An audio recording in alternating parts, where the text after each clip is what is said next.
Assalamualaikum warahmatullahi wabarakatuh, sahabat umat muslim. Selamat datang di episode kedua dari kisah perjalanan hidup Nabi Muhammad Shallallahu Alaihi Wasallam. Kisah ini sangat panjang dan penuh hikmah, sehingga kami akan membaginya menjadi beberapa episode agar lebih mudah diikuti dan dipahami. Insya Allah video ini akan tayang setiap hari, Senin dan Kamis, jika tidak ada kendala. Kami berharap jadwal ini bisa berjalan sesuai rencana. Untuk durasi, saya berusaha menjaga agar video tetap dalam waktu yang ideal, yaitu sekitar 50 menit. Namun jika sahabat umat muslim memiliki saran mengenai durasi yang lebih sesuai, silakan tulis pendapatnya di kolom komentar.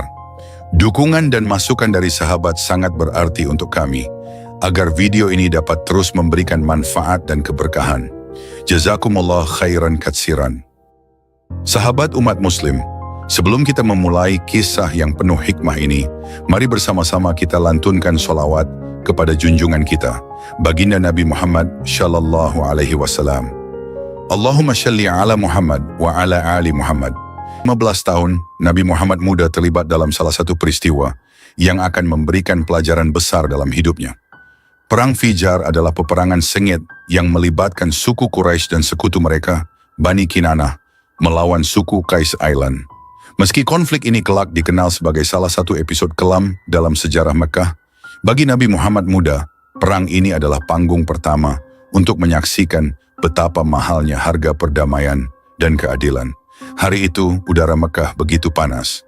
Pasir gurun membara di bawah kaki para prajurit.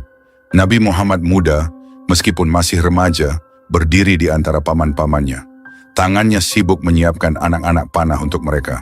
Matanya menyaksikan pertempuran yang memekakkan telinga, pedang-pedang beradu, dan pekik kesakitan menggema di antara bukit-bukit. Abu Thalib, paman yang selalu menjaganya, menoleh ke arah Nabi Muhammad muda. "Anakku, tetaplah di sini. Jangan mendekat ke medan pertempuran." Perintahnya dengan nada tegas. Nabi Muhammad muda hanya mengangguk. Dia tahu paman-pamannya melindunginya dengan sepenuh hati, tetapi hatinya tidak tenang. Ia menyaksikan darah mengalir di medan pertempuran dan mendengar jeritan para prajurit yang terluka. Ketika perang berlangsung sengit, Abu Thalib berteriak, "Muhammad, cepat, panah!"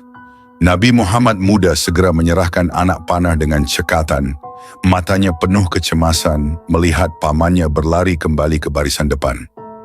Malam tiba dan pertempuran dihentikan sementara. Para prajurit Quraisy berkumpul di perkemahan. Wajah-wajah mereka kelelahan dan penuh luka. Nabi Muhammad muda duduk di sudut, melihat api unggun yang menari-nari. Dalam hatinya, ia bertanya-tanya, mengapa mereka bertempur? Mengapa manusia saling melukai seperti ini? Seorang prajurit tua yang wajahnya penuh dengan goresan luka, menatap Nabi Muhammad muda dan berkata lirih, "Nak, kau beruntung tidak harus mengangkat pedang. Perang ini tidak ada kemenangannya, hanya ada kehilangan." Keesokan harinya, perang berakhir dengan kemenangan di pihak Quraisy. Tetapi Nabi Muhammad muda tidak merasa lega.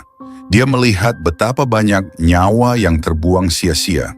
Dalam hatinya, ia mulai berpikir ada cara lain untuk menyelesaikan konflik selain dengan darah. Beberapa waktu setelah perang Fijar, Makkah kembali dipenuhi dengan ketegangan. Banyak orang miskin yang ditindas dan hak-hak mereka dirampas oleh orang-orang yang lebih kuat. Melihat ketidakadilan ini, para pemuka suku Quraisy memutuskan untuk mengadakan pertemuan damai yang kelak dikenal sebagai Hilful Fudul.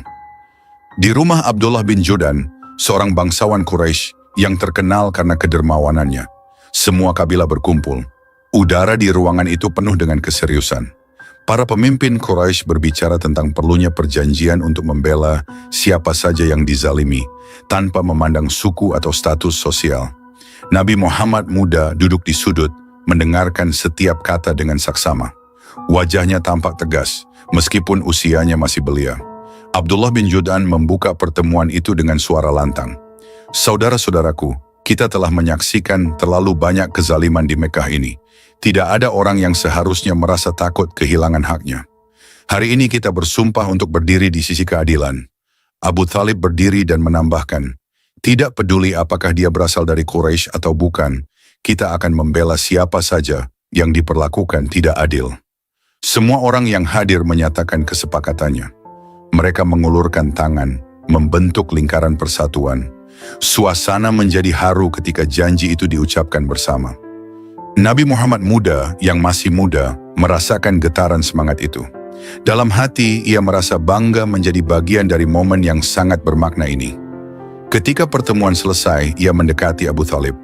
"Paman," kata Nabi Muhammad muda, "apakah ini berarti kita tidak akan membiarkan siapapun ditindas lagi?" Abu Thalib menepuk bahunya.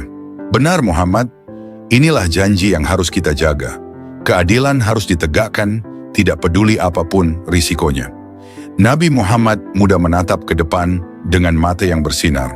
Dalam hati ia merasa inilah awal dari perjuangan panjangnya untuk membawa keadilan dan kedamaian. Bertahun-tahun kemudian, setelah diangkat sebagai Rasul, Nabi Muhammad masih mengenang perjanjian Hilful Fudul dengan penuh penghargaan. Ia berkata kepada para sahabatnya, "Saya telah menyaksikan perjanjian damai di rumah Abdullah bin Judan, yang lebih saya cintai daripada unta merah. Seandainya saya diundang lagi setelah masa Islam, niscaya saya akan memenuhinya." Ucapan ini menunjukkan betapa dalam pengaruh pengalaman masa mudanya terhadap misi kenabian yang kelak ia emban. Hilful Fudul mengajarkan nilai keadilan, kesetaraan, dan perlindungan terhadap yang lemah, yang kelak menjadi pilar utama ajaran Islam. Dari Perang Fijar, Nabi Muhammad muda belajar bahwa konflik tidak pernah membawa kebaikan, hanya kehancuran. Dari Hilful Fudul, ia belajar bahwa persatuan dan kesepakatan untuk menegakkan keadilan adalah cara terbaik untuk menciptakan kedamaian. Perjalanan hidup Nabi Muhammad sejak usia muda telah dipenuhi dengan pengalaman-pengalaman yang membentuk kepribadiannya. Ia tumbuh menjadi pemimpin yang penuh kasih, adil, dan berani membela yang lemah. Dalam peristiwa-peristiwa ini, kita melihat secercah dari kebesaran seorang Rasul yang kelak akan membawa cahaya Islam ke seluruh dunia. Sebuah pelajaran bagi kita semua bahwa perjuangan untuk keadilan dan perdamaian harus dimulai sejak dini, tanpa mengenal lelah. Sejak kecil, Rasulullah telah merasakan pahitnya kehilangan orang-orang tercinta. Yatim sejak dalam kandungan, beliau kehilangan sang ibunda Aminah pada usia 6 tahun dan sang kakek Abdul Muthalib pada usia 8 tahun. Kehilangan itu membuatnya hidup di bawah asuhan pamannya, Abu Thalib, seorang pria yang penuh kasih namun memiliki kehidupan yang sederhana. Abu Thalib adalah seorang kepala keluarga dengan tanggung jawab besar. Ia memiliki banyak anak yang harus dirawat dan diberi makan. Kondisi ekonomi mereka yang tidak begitu baik membuat kehidupan menjadi berat.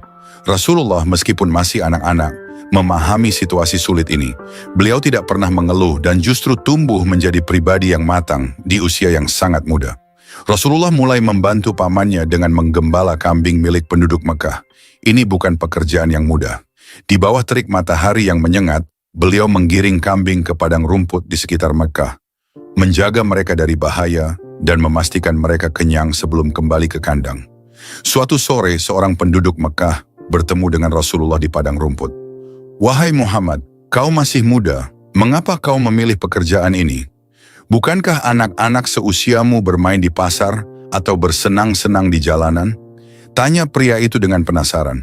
Rasulullah tersenyum lembut. "Aku lebih suka bekerja daripada bermain, Paman. Dengan begini, aku bisa membantu Paman Abu Thalib dan tidak menjadi beban baginya." Jawaban itu membuat pria tersebut terdiam, kagum akan kedewasaan seorang remaja yang seharusnya masih menikmati masa kanak-kanaknya. Hari-hari menggembala adalah masa yang penuh dengan pelajaran. Di padang rumput yang sepi, Rasulullah sering merenung, melihat langit luas, dan merasakan kedamaian meskipun hidupnya sederhana. "Ya Allah," beliau sering berdoa dalam hati, "berikanlah kekuatan kepada pamanku Abu Thalib yang telah merawatku dengan kasih sayang, dan kuatkanlah diriku untuk menjadi seseorang yang dapat meringankan beban keluargaku." Namun kesabaran beliau sering diuji. Suatu hari kambing-kambing yang beliau gembalakan terancam oleh serangan serigala. Dengan sigap, Rasulullah melindungi kawanan itu, mengusir serigala dengan tongkat yang beliau miliki. Maisarah, seorang yang kebetulan berada di sana, menyaksikan keberanian itu. "Muhammad, kau benar-benar anak yang luar biasa. Kau tidak takut pada serigala itu." Rasulullah tersenyum dan menjawab, "Aku hanya takut kepada Allah, Maisarah. Jika aku menjaga amanah dengan baik, Dia pasti akan menolongku." Maisarah mengangguk, hatinya dipenuhi kekaguman. "Jika setiap pemuda di Mekah seperti dirimu, Muhammad, dunia ini akan menjadi tempat yang lebih baik." Meskipun hidupnya berat, Rasulullah tidak pernah kehilangan rasa syukur. Suatu malam ketika mereka hanya memiliki sedikit makanan untuk dimakan, beliau duduk bersama Abu Thalib dan anak-anaknya. "Ini tidak cukup untuk semua orang," kata Abu Thalib dengan sedih, memandang sepiring kurma dan roti di hadapannya. Rasulullah berkata dengan lembut, "Paman, mari kita makan bersama. Mungkin makanan ini terlihat sedikit, tetapi jika kita berbagi dengan hati yang tulus, Allah akan memberkahinya." Ketika mereka makan, Abu Thalib merasa seolah-olah makanan itu tidak pernah habis. "Muhammad, kau benar-benar membawa keberkahan," gumam Abu Thalib sambil tersenyum. Masa muda Rasulullah adalah perjalanan kesabaran, kerja keras, dan ketulusan. Beliau tidak pernah menyerah pada keadaan, selalu berusaha membantu keluarganya, dan tetap menjaga akhlak yang mulia. Dalam setiap langkah hidupnya, beliau menunjukkan bahwa keberhasilan bukan hanya tentang materi, tetapi tentang kejujuran, ketulusan, dan ketaatan kepada Allah. Kisah masa muda Rasulullah menjadi teladan bagi kita semua, bahwa dalam setiap kesulitan, selalu ada kesempatan untuk belajar, bertumbuh, dan menjadi pribadi yang lebih baik. Dengan kesabaran dan kerja keras, tidak ada hambatan yang tidak bisa diatasi.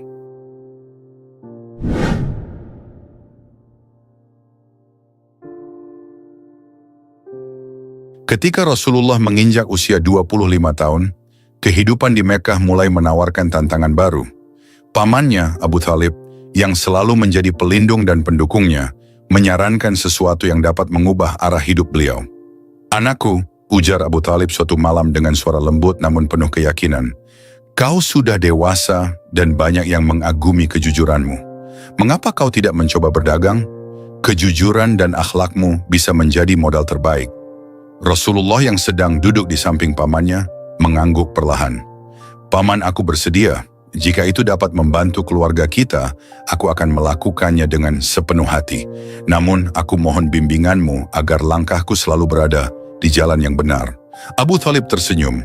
"Kau adalah Al-Amin Muhammad.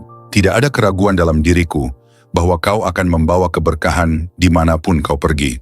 Pada saat yang sama, seorang wanita terhormat bernama Khadijah binti Khuwailid sedang mencari mitra dagang yang dapat dipercaya untuk menjalankan perniagaan ke negeri Syam.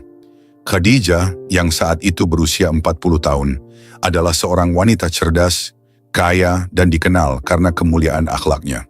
Mendengar reputasi Rasulullah sebagai Al-Amin, ia merasa yakin bahwa Muhammad adalah orang yang tepat untuk menjalankan tugas tersebut. Khadijah memanggil budaknya, Maisarah, untuk berdiskusi. "Maisarah, aku membutuhkan seseorang yang benar-benar dapat dipercaya untuk menjalankan perdagangan ini. Apakah kau tahu siapa yang pantas untuk tugas ini?"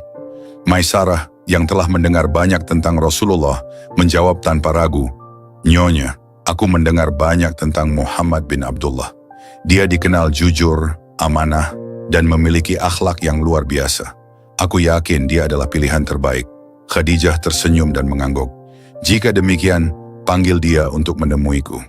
Ketika Rasulullah tiba di kediaman Khadijah, wanita itu menyambutnya dengan penuh hormat. "Muhammad," kata Khadijah dengan suara lembut, "aku telah mendengar banyak tentang kejujuranmu. Aku ingin kau membawa barang daganganku ke Syam. Sebagai imbalan, aku akan memberimu upah yang lebih besar dari yang biasa kuberikan." Rasulullah menjawab dengan penuh kerendahan hati, "Aku bersedia menjalankan amanah ini, Khadijah. Semoga Allah memberkahi perjalanan ini dan usaha kita." Perjalanan ke Syam bukanlah perjalanan yang mudah. Di bawah terik matahari gurun yang menyengat, Rasulullah memimpin rombongan dengan kesabaran dan ketabahan. Maisarah, yang ditugaskan untuk menemani beliau, terkesan dengan akhlak mulia Rasulullah dalam setiap tindakan. Suatu malam, ketika mereka beristirahat di sebuah bukit, Maisarah berbicara kepada Rasulullah, "Muhammad, aku belum pernah bertemu pedagang seperti dirimu. Kau begitu jujur, bahkan ketika kau bisa saja mengambil keuntungan lebih." Rasulullah tersenyum lembut. "Maisarah, dalam setiap langkah hidup, kejujuran adalah jalan menuju keberkahan. Jika kita menjaga amanah, Allah akan membuka pintu rezeki yang tidak pernah kita sangka. Maisarah terdiam, hatinya tergetar mendengar kata-kata penuh hikmah itu. Ia menyadari bahwa ia sedang bersama seseorang yang istimewa, bukan sekadar pedagang biasa. Ketika mereka tiba di Syam, Rasulullah mulai menjalankan tugasnya. Dengan senyuman yang tulus dan pendekatan yang ramah, beliau menarik perhatian para pembeli. Barang dagangan Khadijah laku dengan cepat. Rasulullah tidak mengambil keuntungan yang tinggi ketika berdagang, melainkan hanya mengambil keuntungan sewajarnya. Maisarah, kata seorang pedagang lokal kepada rekan-rekannya, pria muda ini benar-benar berbeda. Tidak ada tipu daya dalam ucapannya, dan semua barang yang ia jual adalah yang terbaik. Maisarah yang mendengar pujian itu tersenyum bangga. Ia mendekati Rasulullah yang sedang melayani pembeli. Muhammad, keberhasilan kita di sini adalah bukti bahwa kejujuranmu membawa keberkahan.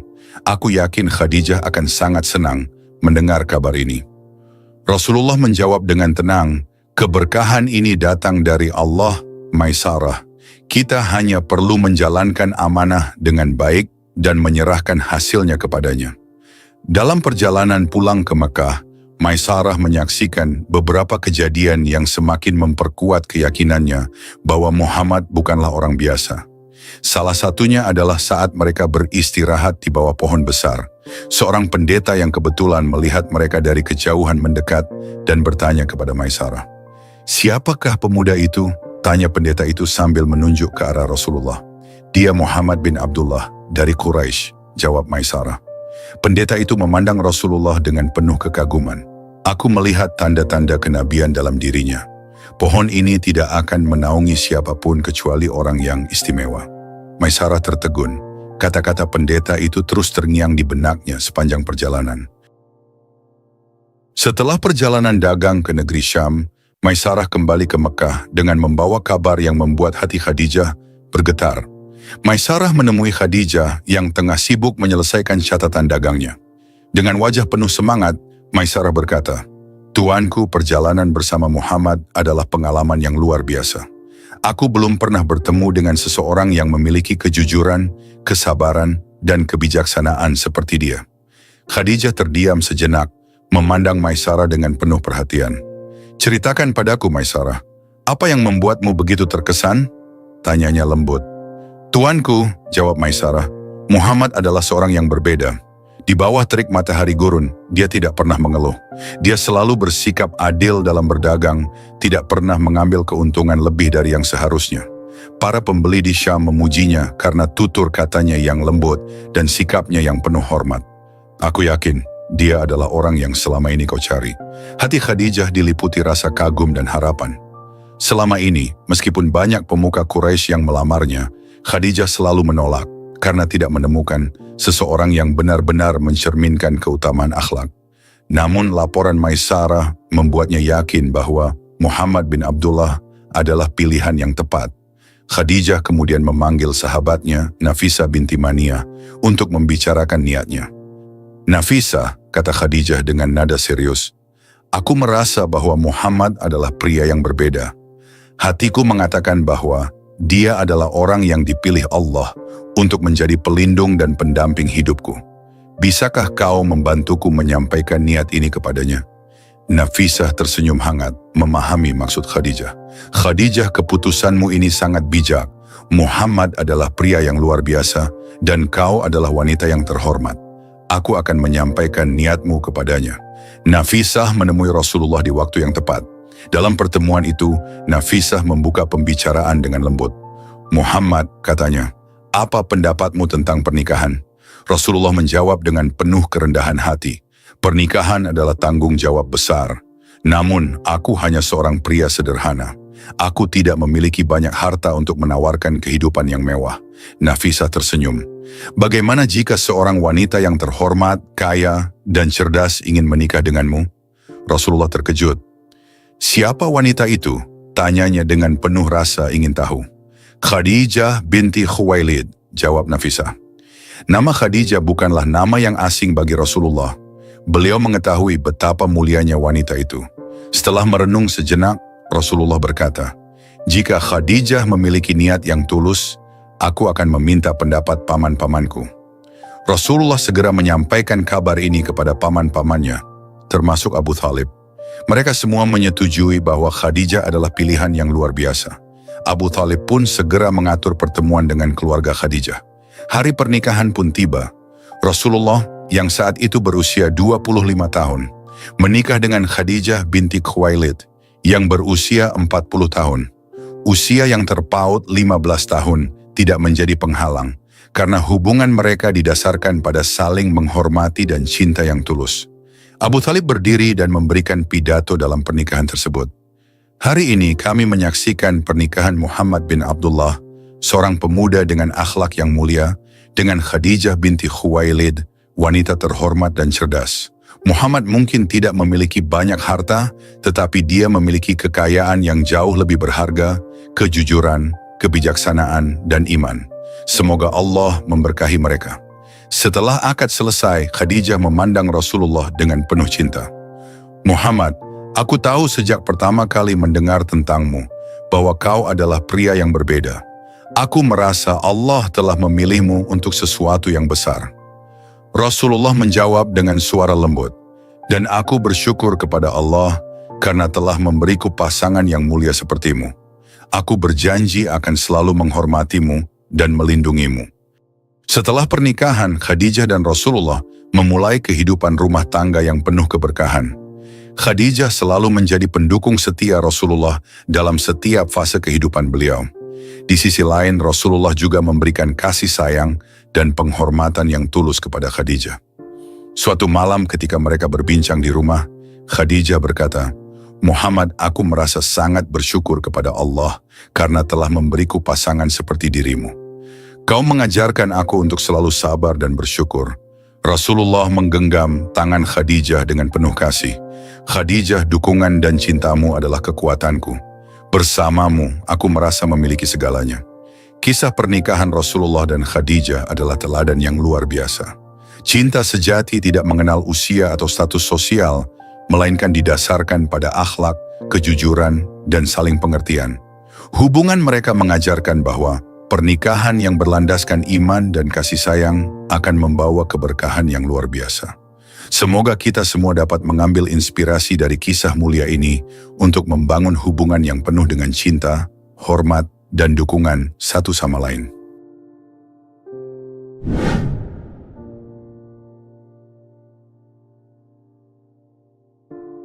Pada saat Rasulullah berusia 35 tahun, Ka'bah mulai menunjukkan tanda-tanda lapuk akibat usia dan cuaca yang terus menggerusnya. Bangunan suci itu menjadi perhatian besar kaum Quraisy. Sebagai pusat peribadatan dan simbol kehormatan, Ka'bah tidak bisa dibiarkan dalam keadaan yang memprihatinkan. Di tengah rapat besar yang diadakan oleh para pemuka Quraisy, Abu Umayyah bin Mughirah berdiri dan berkata, "Wahai kaum Quraisy, Ka'bah adalah amanah nenek moyang kita. Jika kita tidak segera memugarnya, kita telah mengabaikan kehormatan yang diwariskan kepada kita." Semua orang sepakat, namun mereka juga menyadari bahwa pemugaran rumah Allah ini tidak bisa sembarangan. Maka salah seorang dari mereka angkat bicara, "Biarlah kita memugar Ka'bah dengan harta yang halal saja. Jangan gunakan hasil dari riba, pelacuran, atau kezaliman." "Benar," seru yang lain. "Hanya dari sumber yang suci untuk rumah yang suci." Pekerjaan dimulai dengan membongkar bangunan lama. Setiap suku Quraisy diberi bagian tertentu untuk dikerjakan. Awalnya, suasana penuh semangat dan kebersamaan. Mereka bekerja bahu-membahu, saling mendukung satu sama lain. Namun, suasana damai ini berubah ketika pembangunan mencapai tahap peletakan Hajar Aswad, batu hitam yang memiliki kedudukan sangat mulia di kalangan mereka. Masing-masing suku merasa memiliki hak untuk meletakkan Hajar Aswad di tempatnya. Pemimpin dari setiap suku berdiri, mengajukan alasan mengapa sukunya yang paling layak untuk mendapatkan kehormatan itu. "Kami adalah suku terhormat yang telah menjaga Ka'bah selama bertahun-tahun," teriak salah satu pemimpin suku. "Tidak, kami lebih layak. Kami memiliki sejarah panjang dengan Ka'bah," balas pemimpin suku lainnya dengan nada keras. Pertengkaran pun pecah. Suasana yang awalnya damai berubah menjadi tegang. Para pemimpin suku mulai saling memaki, bahkan beberapa orang sudah menghunus pedang mereka. Darah bisa saja tumpah di tanah suci jika pertikaian ini tidak segera diselesaikan. Dalam keadaan yang semakin memanas, Abu Umayyah bin Mughirah al-Makhzumi, seorang pemimpin yang dihormati karena kebijaksanaannya, berdiri dan berkata dengan suara lantang, "Wahai kaum Quraisy, jangan biarkan darah tumpah di depan rumah Allah. Marilah kita sepakat untuk menyerahkan keputusan ini kepada orang pertama yang memasuki Masjidil Haram melalui pintu ini." Semua orang terdiam merenungi usulan tersebut. Setelah beberapa saat mereka mengangguk setuju. "Baiklah, kita serahkan pada kehendak Allah siapa yang akan masuk pertama kali," kata salah satu pemimpin suku. Mata mereka semua tertuju ke arah pintu Masjidil Haram. Dengan penuh harap dan cemas, mereka menunggu siapa yang akan muncul. Tak lama kemudian, langkah kaki terdengar, dan muncullah seorang pria yang mereka kenal dengan baik, Muhammad bin Abdullah, yang dikenal sebagai Al-Amin, si terpercaya. "Itu dia, itu Muhammad, Al-Amin. Kita semua setuju dia yang memutuskan," seru salah satu dari mereka. Rasa lega menyelimuti hati semua orang. Tidak ada satu pun yang merasa keberatan dengan keputusan tersebut, karena mereka tahu Rasulullah adalah sosok yang jujur, bijaksana, dan adil. Setelah mendengar permasalahan mereka, Rasulullah merenung sejenak. Beliau memahami betapa pentingnya Hajar Aswad bagi semua suku dan betapa besar potensi konflik jika keputusan ini salah diambil. Dengan suara tenang beliau berkata, "Bawakan aku selembar kain." Mereka segera membawa kain yang diminta. Rasulullah meletakkan Hajar Aswad di tengah kain itu, lalu berkata, "Setiap pemimpin suku, peganglah sudut kain ini dan angkat bersama-sama." Para pemimpin suku saling berpandangan. Keputusan ini sangat bijaksana karena tidak memberikan keistimewaan pada satu suku saja. Mereka pun serentak mematuhi perintah Rasulullah. Dengan hati-hati, mereka mengangkat kain tersebut, membawa Hajar Aswad mendekati tempatnya. Ketika batu mulia itu sudah hampir sampai di tempatnya, Rasulullah sendiri yang mengambilnya dengan kedua tangannya yang mulia dan meletakkannya di posisi semula. Semua orang menyaksikan dengan kagum. "Alangkah bijaksananya dia," bisik salah seorang pemimpin suku. "Dia benar-benar Al-Amin," jawab yang lain dengan nada penuh hormat. Keputusan Rasulullah membawa kedamaian yang sebelumnya hilang. Tidak ada suku yang merasa direndahkan atau diistimewakan. Semuanya merasa dilibatkan dalam proses tersebut, sehingga kehormatan mereka tetap terjaga. Seusai peletakan Hajar Aswad, Abu Umayyah menghampiri Rasulullah dan berkata dengan penuh rasa terima kasih, "Wahai Muhammad, keputusanmu telah menyelamatkan kami dari pertumpahan darah. Engkau benar-benar diberkahi dengan kebijaksanaan." Rasulullah hanya tersenyum dengan rendah hati. "Ini semua adalah kehendak Allah. Kita hanya berusaha menjaga kedamaian dan kehormatan Ka'bah." Kisah ini mengajarkan kepada kita bahwa kebijaksanaan, keadilan, dan kerendahan hati adalah kunci untuk menyelesaikan konflik. Rasulullah, meski belum diangkat menjadi nabi saat itu, sudah menunjukkan sifat-sifat mulia yang membuatnya layak menjadi teladan bagi umat manusia. Peristiwa pemugaran Ka'bah ini tidak hanya memperlihatkan kebesaran akhlak Rasulullah, tetapi juga bagaimana Allah telah mempersiapkan beliau untuk menjadi pemimpin umat. Semoga kita dapat mengambil pelajaran dari kisah ini untuk selalu menjunjung tinggi keadilan dan kebijaksanaan dalam setiap langkah kehidupan kita. Sejak kecil, Muhammad bin Abdullah adalah sosok yang berbeda dari anak-anak seusianya. Meskipun lahir dan tumbuh di tengah masyarakat yang diliputi oleh kerusakan moral, penyembahan berhala, dan budaya jahiliyah yang gelap, kepribadiannya tetap bersinar, menonjol seperti bintang di malam yang kelam. Sejak dini, Allah telah mempersiapkan beliau untuk misi besar yang kelak akan diembannya sebagai Rasul terakhir. Setiap gerak-geriknya menunjukkan tanda-tanda kebijaksanaan dan keluhuran hati, sehingga masyarakat Mekah memberikan gelar Al-Amin, yang artinya yang terpercaya. Di tengah-tengah suku Quraisy, menyembah berhala adalah tradisi yang mendarah daging.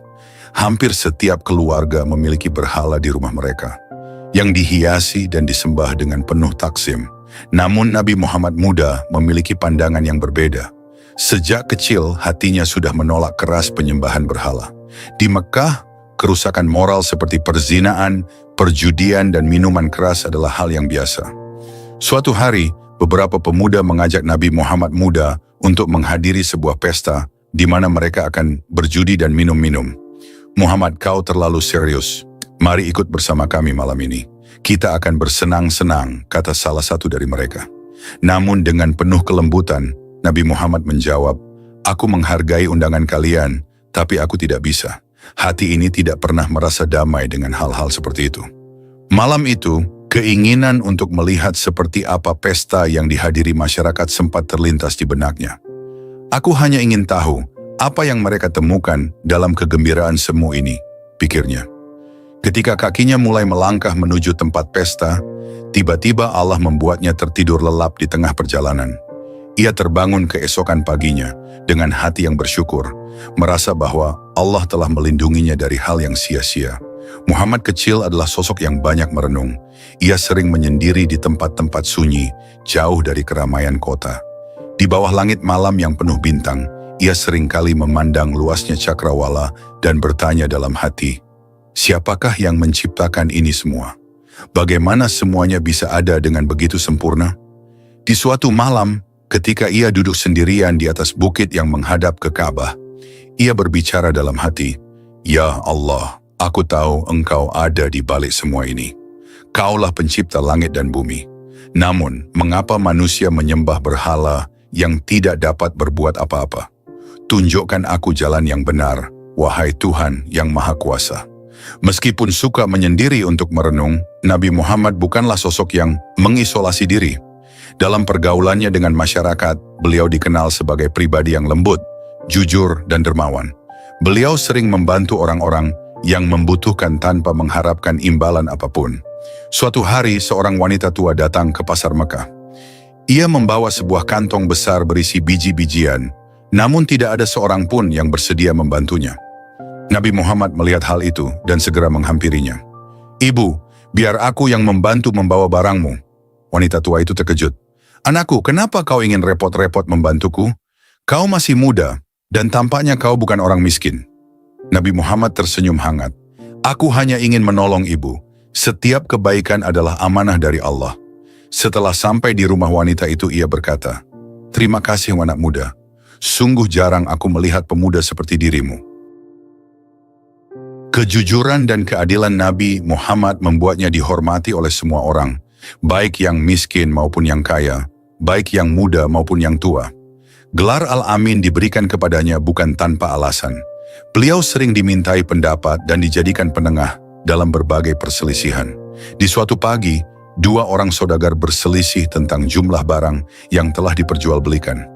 Salah seorang berkata, "Muhammad, kami tidak bisa mencapai kesepakatan. Bisakah kau membantu kami menyelesaikan masalah ini?" Dengan penuh kesabaran, Nabi Muhammad mendengarkan kedua belah pihak. Setelah memahami permasalahan, beliau berkata, "Keadilan adalah kunci perdamaian. Mari kita hitung kembali barang yang telah diperjualbelikan dan kita akan menemukan solusinya." Kedua saudagar itu setuju dengan keputusan beliau dan meninggalkan tempat itu dengan rasa puas. Nabi Muhammad menjadi teladan yang baik bagi pemuda di zamannya. Beliau menunjukkan bahwa seseorang bisa tetap menjaga kehormatan dan moralitas meski hidup di tengah lingkungan yang penuh kerusakan. Seorang pemuda Quraisy pernah bertanya kepadanya, "Muhammad, bagaimana kau bisa tetap teguh dengan prinsip-prinsipmu sementara orang-orang di sekitar kita larut dalam kemaksiatan?" Nabi Muhammad menjawab dengan bijaksana, "Hati kita adalah cerminan dari apa yang kita percayai. Jika kita menjaga hati kita tetap bersih, maka kita akan mampu menolak godaan duniawi. Allah selalu bersama orang-orang yang menjaga dirinya." Sejak kecil hingga dewasa, setiap peristiwa dalam hidup Nabi Muhammad adalah bagian dari rencana besar Allah untuk mempersiapkannya menjadi Rasul.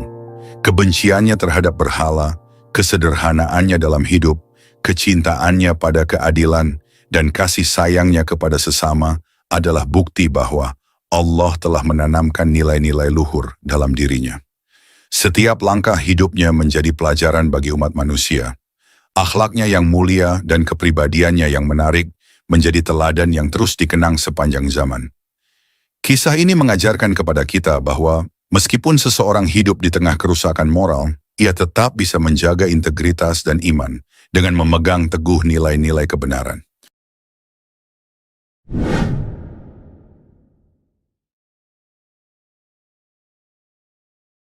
Menjelang usia 40 tahun, Nabi Muhammad SAW semakin menjauh dari hiruk-pikuk kehidupan masyarakat Mekah. Di tengah budaya jahiliyah yang penuh dengan penyembahan berhala, perjudian, dan perzinahan, beliau tidak pernah terlibat dalam semua itu. Hatinya selalu gelisah melihat kehancuran moral di sekitarnya. Beliau sering menghabiskan waktu di Gua Hira, sebuah tempat tenang di Jabal Nur, untuk beribadah dan merenungi kebesaran penciptaan Allah. Setiap kali meninggalkan rumah menuju Gua Hira, Khadijah, istri tercinta beliau, menyiapkan bekal makanan dan minuman. "Suamiku, bawalah ini.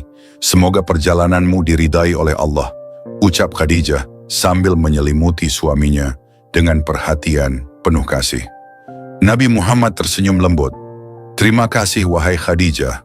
Engkau adalah penopang hatiku," jawab beliau sebelum melangkah pergi. Di Gua Hira, beliau sering memandangi langit malam yang bertabur bintang dan merenungi ciptaan Allah. Siapakah yang menciptakan semua ini? Siapakah yang mengatur semua yang ada di langit dan bumi? Gumamnya lirih.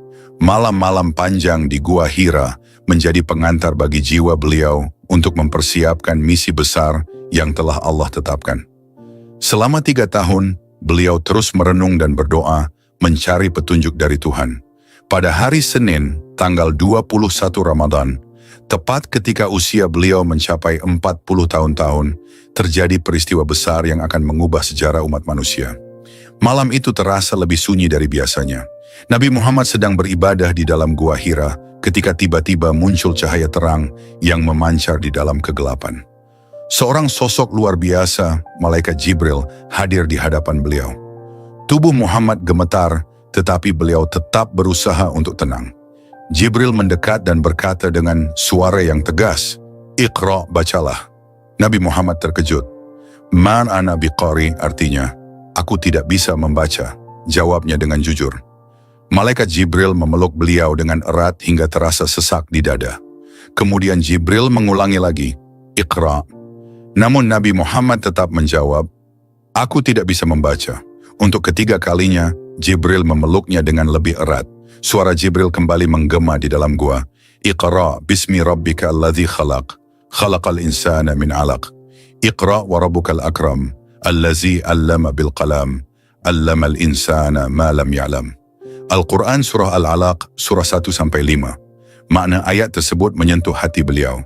"Bacalah dengan menyebut nama Tuhanmu yang menciptakan. Dia telah menciptakan manusia dari segumpal darah. Bacalah, dan Tuhanmu lah yang maha pemurah, yang mengajar manusia dengan perantaraan kalam. Dia mengajarkan kepada manusia apa yang tidak diketahuinya." Setelah menyampaikan wahyu, Jibril pun pergi. Nabi Muhammad duduk dengan tubuh gemetar. Ketakutan dan kebingungan menyelimuti hatinya. "Apa yang baru saja terjadi? Apakah aku akan celaka?" pikir beliau. Dengan langkah yang goyah, Nabi Muhammad kembali ke rumah. Wajah beliau pucat pasi. Ketika tiba di rumah, beliau segera berkata kepada Khadijah, "Zammiluni, zammiluni," artinya, "Selimuti aku, selimuti aku." Khadijah dengan penuh kepanikan segera mengambil selimut dan menutupi tubuh suaminya. "Apa yang terjadi, wahai suamiku? Apa yang membuatmu seperti ini?" tanyanya dengan suara lembut. Nabi Muhammad menceritakan peristiwa yang baru saja terjadi di Gua Hira. "Aku khawatir sesuatu akan terjadi padaku, wahai Khadijah. Apa yang aku alami ini sungguh berat." Namun Khadijah dengan keyakinan penuh berkata, "Tidak suamiku, demi Allah, dia tidak akan menghinakanmu selamanya. Engkau adalah orang yang selalu menyambung silaturahim, membantu yang lemah, menghormati tamu, dan mendukung kebenaran. Allah pasti akan melindungimu."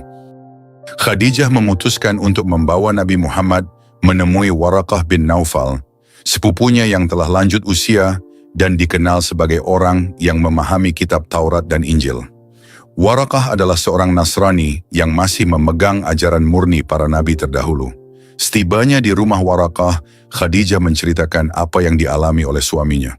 "Wahai Waraqah, dengarkanlah apa yang terjadi pada Muhammad," katanya dengan penuh harap. Waraqah mendekati Nabi Muhammad dengan penuh perhatian. "Ceritakanlah kepadaku apa yang kau alami, wahai anak saudaraku," katanya. Nabi Muhammad menjelaskan pertemuannya dengan Jibril dan wahyu yang disampaikan kepadanya. Setelah mendengar penuturan itu, Waraqah tampak gembira. Ia berkata dengan suara yang gemetar, "Itu adalah malaikat Jibril yang Allah turunkan kepada Musa. Wahai Muhammad, engkaulah nabi umat ini. Allah telah memilihmu untuk membawa risalahnya." Namun wajah Waraqah berubah sedih. "Sayang sekali, aku adalah seorang lelaki tua yang lemah. Aku tidak akan hidup sampai saat kau diusir oleh kaummu." Nabi Muhammad terkejut mendengar ucapan itu. "Apakah mereka akan mengusirku?" tanyanya. "Ya, tidak ada seorang pun yang membawa seperti apa yang kau bawa, kecuali dia akan dimusuhi. Namun jika aku masih hidup pada saat itu, aku akan berdiri di sisimu dan membelamu dengan segenap jiwa ragaku," jawab Waraqah dengan penuh keyakinan. Beberapa waktu kemudian, Waraqah wafat sebelum sempat menyaksikan perjuangan Rasulullah di masa kerasulannya. Sepeninggal Waraqah, Khadijah tetap menjadi pendukung setia Nabi Muhammad. Ia selalu menenangkan suaminya dan memberikan kekuatan saat beliau merasakan beban berat dari tugas kenabian. "Suamiku, aku percaya sepenuhnya bahwa Allah telah memilihmu untuk menjadi cahaya bagi umat manusia," kata Khadijah suatu malam sambil menggenggam tangan suaminya. "Namun ini adalah amanah yang berat, wahai Khadijah," jawab Nabi Muhammad dengan suara lirih. "Bagaimana aku bisa memikulnya sendiri?" Khadijah menatap suaminya dengan penuh cinta. "Kau tidak sendiri, suamiku. Aku akan selalu berada di sisimu, mendukungmu dengan segala yang aku miliki." Peristiwa ini adalah momen penting yang menandai dimulainya risalah kenabian Nabi Muhammad. Ayat-ayat yang diturunkan pada wahyu pertama menekankan pentingnya membaca, belajar, dan memahami kebesaran Allah. Melalui peristiwa ini, kita belajar bahwa Allah memilih Nabi Muhammad karena akhlak dan kepribadiannya yang luar biasa. Kisah ini juga menunjukkan peran besar Khadijah sebagai pendamping yang setia. Dukungan emosional dan keyakinannya menjadi sumber kekuatan bagi Rasulullah di masa-masa awal kenabian. Hubungan mereka adalah teladan tentang bagaimana pasangan hidup saling mendukung dalam menjalankan misi dan menghadapi tantangan. Sebagaimana firman Allah dalam Al-Quran Surah Al-Alaq ayat 1-5, kita diajak untuk merenungi pentingnya ilmu dan penciptaan sebagai tanda kebesaran Allah. Semoga kisah ini menjadi inspirasi bagi kita semua untuk menjaga kejujuran, kesabaran, dan ketulusan hati dalam menjalani kehidupan. Setelah menerima wahyu pertama di Gua Hira, Rasulullah memasuki masa yang penuh dengan kegelisahan.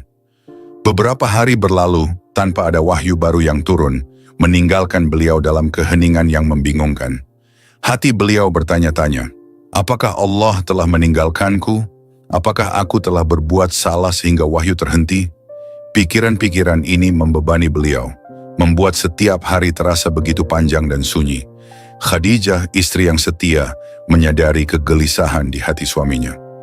Suatu malam, ia mendekati Rasulullah yang sedang termenung di sudut rumah. "Suamiku, apa yang membuatmu begitu gelisah? Bukankah Allah telah memilihmu untuk membawa risalahnya?" tanyanya lembut sambil menggenggam tangan beliau. Rasulullah menundukkan kepala. "Wahai Khadijah, aku takut jika aku tidak mampu menjalankan amanah ini. Wahyu tidak turun lagi, dan aku merasa seolah-olah ditinggalkan." Khadijah tersenyum lembut. "Demi Allah, suamiku, Tuhan tidak akan meninggalkanmu. Ingatlah, Dia telah memujimu melalui malaikatnya. Allah pasti memiliki rencana yang terbaik untukmu." Kata-kata Khadijah memberikan ketenangan sesaat, tetapi hati Rasulullah tetap berdoa dan menanti dengan penuh harap. Pada suatu hari ketika Rasulullah sedang berjalan di padang pasir dekat Mekah, tiba-tiba terdengar suara dari langit. Suara itu begitu jelas dan memanggil nama beliau. Rasulullah menghentikan langkahnya, menoleh ke segala arah mencari sumber suara itu. Kemudian pandangan beliau tertuju ke langit, dan di sana beliau melihat sosok malaikat Jibril duduk di atas sebuah kursi besar yang membentang antara langit dan bumi. Rasulullah terkejut dan tubuhnya bergetar hebat. Cahaya yang memancar dari malaikat Jibril begitu menyilaukan, dan keagungan yang terpancar dari sosok itu membuat tubuh beliau melemah. "Ya Allah, apa yang sedang terjadi padaku?" Gumam beliau dengan suara gemetar. Tidak mampu berdiri lebih lama, Rasulullah jatuh tersungkur ke tanah. Ketakutan yang meliputi dirinya begitu kuat, dan beliau segera bangkit dengan tubuh yang lemah untuk kembali ke rumah. Langkahnya terburu-buru, seolah ingin segera sampai ke pelukan Khadijah. Ketika tiba di rumah, Rasulullah langsung memanggil istrinya. "Zamiluni, zamiluni, selimuti aku, seru beliau dengan suara yang penuh kepanikan. Khadijah segera berlari mendekat, menyelimuti tubuh Rasulullah dengan kain tebal. Ia duduk di sisi suaminya, memegang tangannya dengan penuh kelembutan. "Apa yang terjadi, suamiku? Ceritakanlah padaku," ujarnya dengan suara penuh perhatian. Rasulullah menceritakan apa yang baru saja dialaminya. Suara dari langit, sosok Jibril yang begitu agung, dan perasaan takut yang meliputi hatinya. "Aku takut, wahai Khadijah. Apa yang sedang Allah rencanakan untukku?" kata beliau dengan mata yang berkaca-kaca. Khadijah mengusap punggung beliau, mencoba menenangkan hatinya. "Wahai suamiku, janganlah takut. Allah tidak akan pernah mencelakaimu. Engkau adalah orang yang selalu menolong mereka yang lemah, menyambung silaturahim, menghormati tamu, dan mendukung kebenaran. Allah pasti bersamamu." Dalam keadaan Rasulullah masih berselimut, tiba-tiba cahaya terang kembali memenuhi ruangan. Suara malaikat Jibril kembali terdengar, membawa wahyu yang kedua. Ayat-ayat itu menggema di hati Rasulullah. "Hai orang yang berselimut, bangunlah, lalu berilah peringatan, dan Tuhanmu agungkanlah, dan pakaianmu bersihkanlah, dan perbuatan dosa menyembah berhala tinggalkanlah, dan janganlah kamu memberi dengan maksud memperoleh balasan yang lebih banyak, dan untuk memenuhi perintah Tuhanmu bersabarlah." Al-Quran Surah Al-Muddatsir ayat 1-7. Rasulullah mendengarkan setiap kata dengan penuh perhatian. Ayat-ayat itu menjadi penegasan atas tugas beliau sebagai seorang Rasul. Menyeru manusia untuk beribadah kepada Allah dan meninggalkan segala bentuk penyembahan selainnya. Setelah wahyu tersebut selesai, Rasulullah duduk terdiam. Tubuhnya masih gemetar, tetapi hatinya mulai dipenuhi dengan keyakinan. Beliau menatap Khadijah dengan mata yang kini bersinar penuh keberanian. "Wahai Khadijah, ini adalah tugas yang berat, tetapi aku yakin bahwa Allah akan menolongku." Khadijah menggenggam tangan beliau erat-erat. "Suamiku, aku akan selalu berada di sisimu. Apapun yang kau butuhkan, aku akan mendukungmu." Hari itu menjadi titik awal perjuangan Rasulullah untuk menyampaikan risalah Allah kepada umat manusia. Meskipun hati beliau penuh dengan ketakutan akan penolakan dan ancaman, beliau tahu bahwa tugas ini adalah amanah suci dari Allah. Wahyu kedua ini menegaskan beberapa hal penting. Panggilan untuk berdakwah, Rasulullah diperintahkan untuk bangkit dan memberikan peringatan kepada umat manusia. Ini adalah langkah awal dalam misi kenabian beliau yang akan menghadapi berbagai tantangan besar. Pengagungan Allah. Wahyu ini menekankan pentingnya mengagungkan Allah dengan menjalankan perintahnya dan meninggalkan dosa-dosa besar. Kesabaran sebagai kunci. Ayat terakhir dari wahyu ini menegaskan pentingnya kesabaran dalam menjalankan misi kenabian. Sebagai seorang Rasul, Muhammad akan menghadapi banyak rintangan, tetapi kesabaran akan menjadi kunci keberhasilan. Perjalanan Rasulullah dalam menerima wahyu kedua adalah contoh bagaimana Allah mempersiapkan hambanya untuk menghadapi tugas besar. Dukungan Khadijah adalah pelajaran berharga tentang pentingnya memiliki pasangan yang mendukung dalam setiap langkah kehidupan. Sebagaimana firman Allah dalam Al-Quran Surah Al-Muddatsir ayat 1-7, kita diajak untuk menjadi hamba yang tunduk kepadanya, meninggalkan dosa, dan bersabar dalam menghadapi segala cobaan. Semoga kisah ini menjadi inspirasi bagi kita untuk tetap teguh dalam iman dan menjalankan tugas sebagai hamba Allah dengan penuh keikhlasan. Sahabat umat Muslim, episode kedua dari kisah Nabi Muhammad SAW kita akhiri sampai di sini. Insya Allah pada video berikutnya kita akan memasuki pembahasan tentang fase Mekah yang dimulai dengan dakwah secara sembunyi-sembunyi sirriah.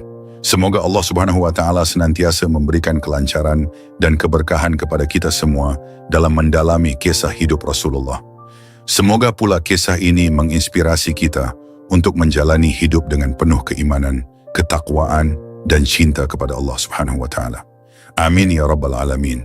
Akhir kata, wassalamualaikum warahmatullahi wabarakatuh.